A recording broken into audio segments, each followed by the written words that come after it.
തിരുവനന്തപുരത്ത് നിന്നും എത്തുന്ന വളരെ പ്രധാനപ്പെട്ട വാർത്തയിലൊന്ന് മുതലപ്പുഴയാണ് അല്ലേ റോഷിപാൽ? ഇന്നും വാർത്തയിൽ നിറഞ്ഞു നിൽക്കാൻ സാധ്യതയുള്ളത് മുതലപ്പുഴയിലെ പ്രശ്നപരിഹാരത്തിന് നിർണായക ചർച്ച നടക്കുന്നുണ്ട്. മത്സ്യത്തൊഴിലാളി പ്രതിനിധികൾ ഫിഷറീസ് മന്ത്രി സജി ചെറിയാനെ കാണുന്നുണ്ട്. ജില്ലാ കളക്ടറുടെ നേതൃത്വത്തിൽ ചേരുന്ന യോഗത്തിലും ഈ വിഷയം ചർച്ചയാകുമെന്നാണ് അറിയാൻ കഴിയുന്നത്. Roshy, good morning. റോഷി, എന്താണ് മുതലപ്പുഴയിൽ നിന്ന് നല്ല വാർത്ത വല്ലോ ഇന്ന് മത്സ്യത്തൊഴിലാളികൾക്ക് കിട്ടുമോ?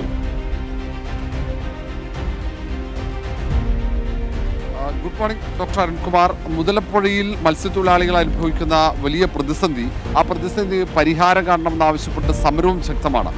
ഇന്നത്തെ മന്ത്രിയുമായുള്ള കൂടിക്കാഴ്ച വളരെ നിർണായകവുമാണ്. ഏതെങ്കിലും തരത്തിൽ അനുകൂലമായ തീരുമാനമുണ്ടായില്ലെങ്കിൽ അനിശ്ചിതകാല സമരത്തിലേക്ക് മത്സ്യത്തൊഴിലാളികൾ കടക്കും. അത് വലിയ രീതിയിൽ സർക്കാരിന് തലവേദനയാകുമെന്ന കാര്യത്തിൽ സംശയമില്ല. ഏതാണ്ട് മാസങ്ങളായി മുതലപ്പുഴയിൽ ഈ മണൽ നീക്കം നിലച്ചിരിക്കുന്നു. അതുകൊണ്ട് തന്നെ മത്സ്യബന്ധനത്തിനും അത് വെല്ലുവിളിയായി മാറുന്ന ഒരു സാഹചര്യമാണ്.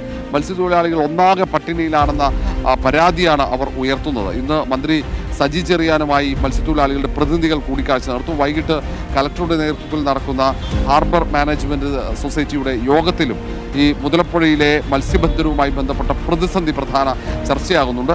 അതുകൊണ്ട് ഇന്ന് ഏതെങ്കിലും തരത്തിൽ അനുകൂല തീരുമാനം ഉണ്ടാകുമെന്ന് മത്സ്യത്തൊഴിലാളികൾ പ്രതീക്ഷിക്കുന്നുണ്ട്. അരുൺകുമാർ.